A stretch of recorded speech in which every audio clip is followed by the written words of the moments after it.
Okay, so we're going to start the rock notes, and it's really important. It seems really easy. Some of this is going to be review from volcanoes and earthquakes, and we're going to go through each of these because we're actually going to be identifying rocks in the rock lab coming up. So you guys have these fill in the notes, so go ahead and fill these in. Rocks. Igneous rocks are classified according to their origin. Where are they coming from? Well, they're either coming from magma or lava. As they cool, they get different textures, different size minerals. So you're going to have some igneous rocks with really large crystals and some where you can't even really see the crystals in the rock, so very fine. Fine texture. Then we're going to go to mineral composition. And so what that is you'll have your igneous rock, and like we did in minerals, you did your test, right? You did your hardness test. Was it harder than a fingernail? Was it softer than a steel nail? And you float over to the next question. You float to maybe, so you float to cleavage, cubic, non-cubic, how many cleavage planes do you have? And then you float over to anything that made it unique. So like striations, the streak color, etc. What you would do for a rock is you're going to look at all those individual crystals in there. You're going to see one kind of exposed, and you would run a mineral test on that little crystal within that rock. And then you would say, oh, we have calcite. And then you would run another test, and then maybe you'd say, oh, we have biotite. Oh, we have muscovite. And then you could look on a flow chart and say, oh, when you have these three minerals in this rock with large crystals, you have this rock type, maybe like granite or something. So you might find yourself having to run mineral tests on rocks, and that's how you do it. You just isolate that individual mineral in there.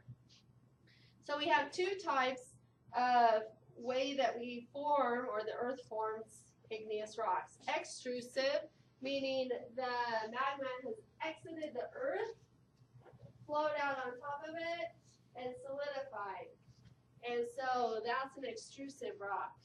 Because the rock or the lava is on the earth's surface, it cools really quickly. One of the things that limits the size of the crystal is temperature. So if you have a crystal and it's really cold, it doesn't grow very large. So the temperature limits it. So the cooler it gets. Different minerals will continue to replicate at different temperatures. So you may get a mineral that stops right here at this temperature, not very big, and then you might get a mineral that can continue to grow or replicate at that temperature and get larger and larger and larger.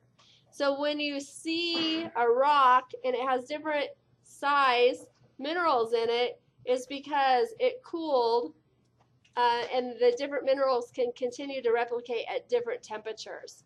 So you could have a mineral where you have enough calcium or enough silica, whatever that mineral needs to replicate, but if it got too cold, it would just stop. It could not continue to grow at that point. Okay. So then we have these extrusive features, and because they cool so quickly, the crystals tend to be pretty small on extrusive rocks. The rocks that we look at the most on the Earth's surface here is basalt. That's that black rock that makes up the oceanic crust. And you think about lava coming out into the ocean, right? It cools really fast, so the crystals are super tiny. And they're going to be high in magnesium and iron, so they're going to be really dark. And you'll see those also formed around hot spots. And you'll see a lot of basalt. Then we have this rock, this igneous rock that cools under the Earth's surface. When it's under the Earth's surface, it's like being covered by a blanket of insulation.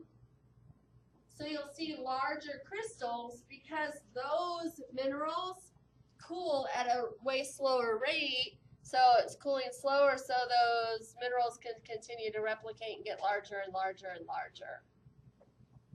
So when you see rocks with really large crystals or visible size crystals like granite, it indicates that it was a magma underground and formed that feature, whatever it was, formed underground. So let's think of that about that for a second.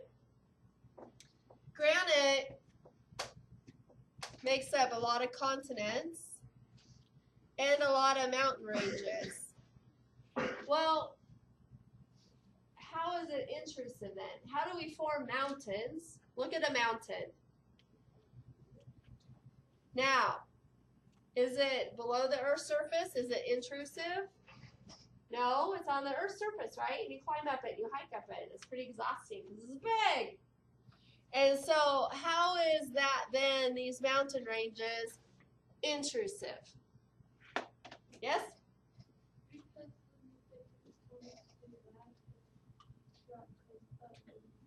Right, so some of it's plate tectonic, so you have a converging plate boundary, right? And they come together and they go up, up, up, up, up, up, up. But you also have where they're in the ground, so the magma comes up, it's in the ground, and then there's all this earth around it. So it's inside the earth, and then it weathers away, weathers away, weathers away, weathers away, and exposes a big mountain, okay? Or a feature, a big feature or boulder. So not everything you see, like if you go to City of the Rocks or something like that, or you see a big boulder and you want to climb it, or you do climb it, and that's amazing and fun, and you climb up that, it still could be formed inside the earth, but over hundreds of thousands, millions of years, the less hard material or the sediment has basically kind of been washed away. Okay, so that's how you can have these intrusive features being exposed out on the Earth's surface. So we've got extrusive, outside the Earth, intrusive, inside the Earth. So now you have igneous textures, and we'll do these. So just like when we were looking at minerals and you had the hardness test and the cleavage test and the streak test, then you will use texture. What is it? Coarse grained, meaning you can see it with the naked eye. Pretty big flecks, like the freckles on my arm. Okay, they're pretty big. You can see them individually. You count them out. That would be coarse grain to fine grain. So fine grain would be like this corkboard, right? You can kind of see individual grains, but they're pretty small. To even smaller, like this wall, it's just kind of the solid same color. That's really fine grain there. Can't see the individual crystals. Glassy, looks like glass. Shiny, glassy. Doesn't even indicate that there might be any crystals there at all. Or porphyritic. So I'm gonna go ahead and draw the porphyritic because this one's, we look at porphyritic rocks all the time.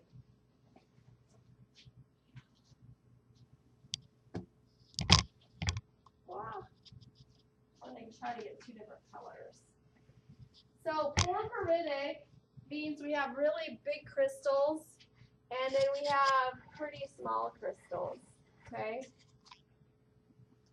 And the important thing is you know what the name is, what the smaller parts are called, and how they form. So you can think of it like a chocolate chip cookie. So you have this big rock here, and you're going to have big crystals in it. And if you've ever walked along a riverbank and you've looked down, you can see rocks with big crystals growing out of them. Well, that are growing within them. So what happens is you have these really big crystals, and then in the background you have this really fine-grained material, okay, like clay or something that's solidified into a rock. It's really fine-grained. So imagine if I colored this whole thing in with blue. Why would you have really large grains and really small grains in the same rock? Any ideas? It has to do with what? Heat and temperature, right? So you're going to have the same minerals in the same rock, these minerals could continue to grow at a cooler temperature, where these stop growing. So the ones that stopped growing are smaller crystals, and the ones that are larger could continue to grow at cooler temperatures. So this rock here with the large grains and the small grains is a porphyritic rock. So I would draw that on your paper as part of your notes, because we're going to be looking at porphyritic rocks, and that'll help you to determine if you have an igneous rock or not. The other thing is to know the parts. So these big parts here are called phenocryst, P-H-E-N-O, Christ, C-R-Y-S-T.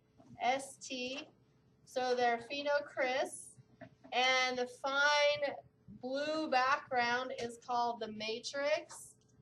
So that's the matrix. So when you have phenocrysts in a matrix, you have a porphyritic igneous rock.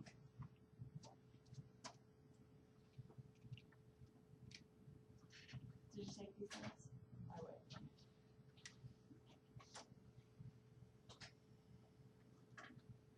One of the hardest parts you're going to get, I don't know, 13 samples, 12 or 13 samples. And the most difficult thing is initially just, do I have an igneous rock, a sedimentary rock, or a metamorphic rock? I don't even know. So this is really helpful if you know the porphyritic feature.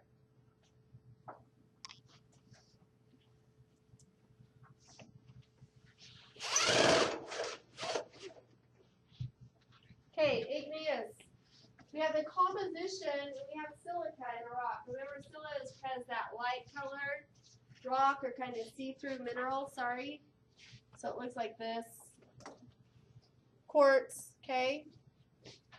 So it's light-colored. The more that light color you have in a rock, the lighter the rock will be.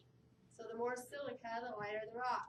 Now, iron, you can think of like those cast iron pans people used to cook with, or Dutch ovens, or you can take them camping, or more people are starting to cook with them at home now. They're black, right? They're made of iron. Iron is black. It's very dark. So the darker the rock is, the more iron and magnesium it has. The lighter it is, the more silica it has. And if you remember, the silica is what makes rocks thick. Or when you have volcanic explosions, they're high in silica. The silica is really thick. So if you remember, we talked about rocks that are high in silica are called what kind of rocks? Felsic. And if they're high in iron or magnesium, they're mafic. So you'll have basically a shading bar, goes from really light color to really dark color, and you'll take your rock and you'll decide where does it go on that bar. Is it light or is it dark? And wherever it is, you'll go down. Let's say it's in between, so you go in between on that bar, and then you'll start to move over and look at grain size. And this is something that if it's felsic or mafic, it'll help you to name your rock. Okay, now we're going to move on to sedimentary rocks. To have a sedimentary rock, you have to have sediment. And the one different thing about a rock versus a mineral is you can have sediment made from organic matter. So plants, bones, shells. So these are the three stages. And if you can't see this, you can look on page 83 in your red book at your desk. But I want you to draw these three stages. You have deposition. So you have all these particles, and they're blowing in the wind, or they're moving through the water, and they slow down and stop and drop. So once they move, slow down, stop, and drop, it's deposited. So that's where you have deposition. And when you have deposition, it comes in, drops, more comes in and drops, more comes in and drops. You can see that that's where you then start to get that compaction. So it starts to get heavy and compacting. The next step after compaction is cementation. The water can percolate through and around the sediment, and it dissolves or brings out the really sticky elements. And those sticky elements will then glue or cement those particles together. So you get the compaction and then the actual cementation.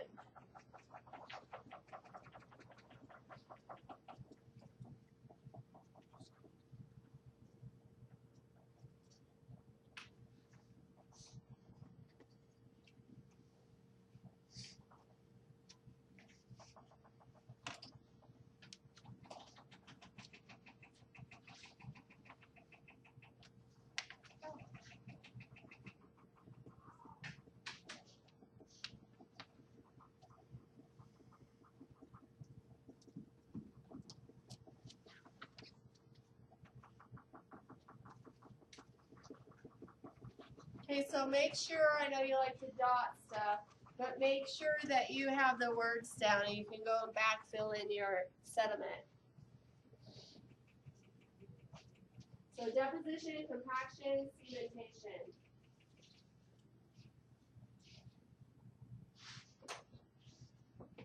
And if it moves too quickly for you, put page 83 in the red book so you can go back and backfill it.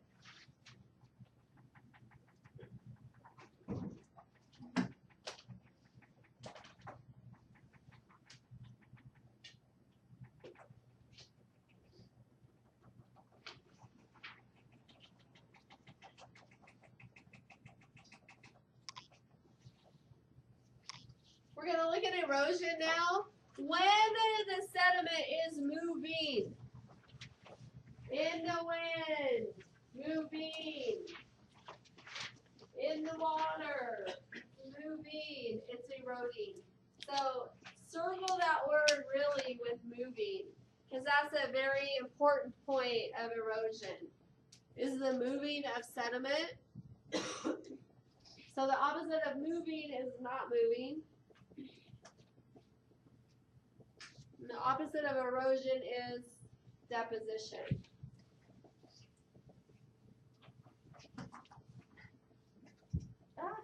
Sorry.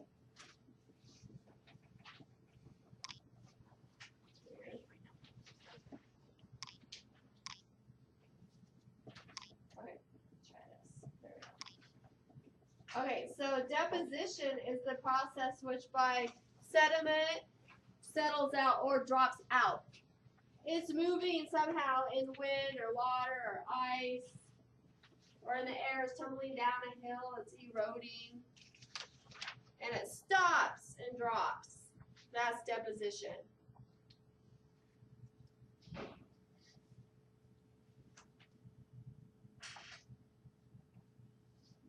So when you have dust in your house, that is what? Erosion or deposition? Deposition. So it came in from outside, filtered through the house, and settled on your furniture. So that would be deposition.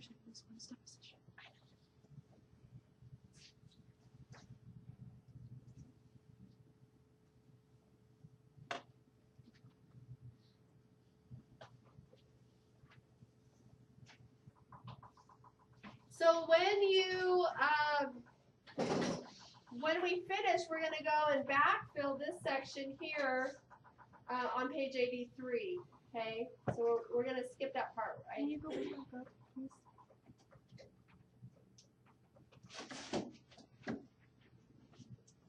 Sediment. So all these things that can be moving that make up sedimentary rocks can be shells. So once living thing could be bones, leaves, like as a coal is a sedimentary rock.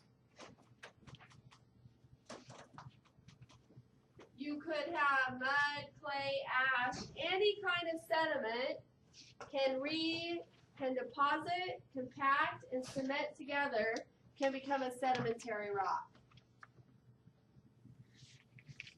And so we'll be looking at those when we go through this lab. Do you have an igneous rock or a sedimentary rock? How would you tell the difference? It's not as easy as you think, especially when you start getting down to these muds and clays.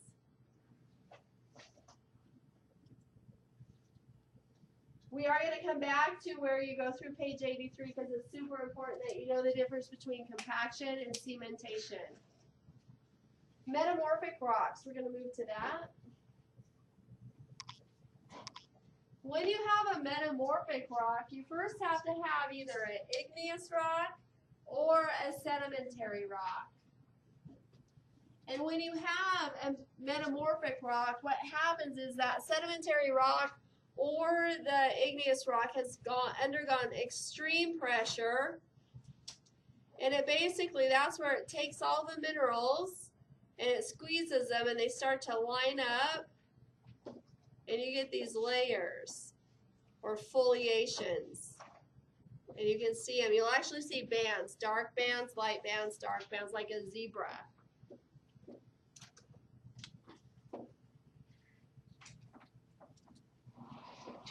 Because it needs so much pressure, the metamorphic rocks are formed under earth.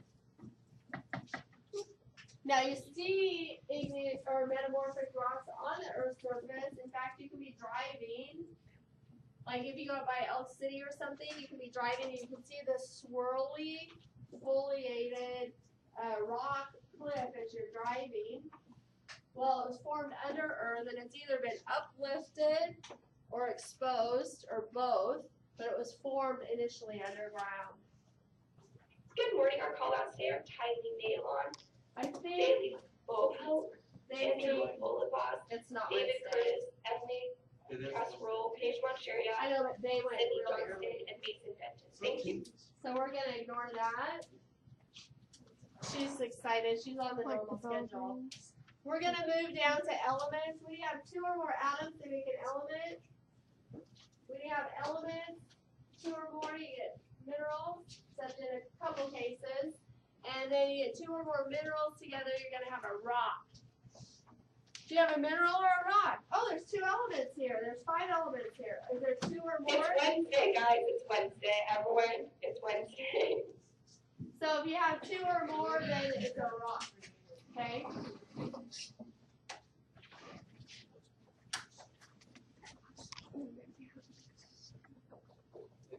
So we're going to go ahead and fill in your classification flowchart, because next time we're going to come to class and you're going to identify rocks. First, you got to separate them into what kind you have, and then within that classification, sedimentary, igneous, or metamorphic, you're going to determine the actual name. My suggestion to you would be to do the following. Is under these terms here, clastic or biological. This clastic is inorganic, never living. And if you don't know inorganic, maybe write never living. And biological would be organic, once living. Intrusive is inside the earth. Extrusive, outside the earth. Small crystals, large crystals, small crystals. Foliated is layers. Non-foliated is no layers. Those are the most challenging. So foliated, if you live in an area that just has rock, what do you build your house with? Rock. Okay? In Ireland, when we were there, they have a metamorphic rock, and they just take it, and it's foliated, so they just look at it like pieces of paper, stacked paper, and then they apply pressure, and it pops it apart in nice, flat, consistent shapes, and then they'll cut it, and so you get these slate roofs, right? It's tile. And they make their roofs out of rock. So that's the foliated. So examples, now we're going to go down to where you start naming them. I'll try to move this here. So here are all the different types that they have. So under your classics, you have the conglomerates. It almost looks like a chunk of cement that had some larger rocks in it. Breccia, sandstone, siltstone, mudstone, shale. So what we'll do is go ahead and write these names in, and then next time we'll do a lab where we classify and look for the properties and actually name the rock.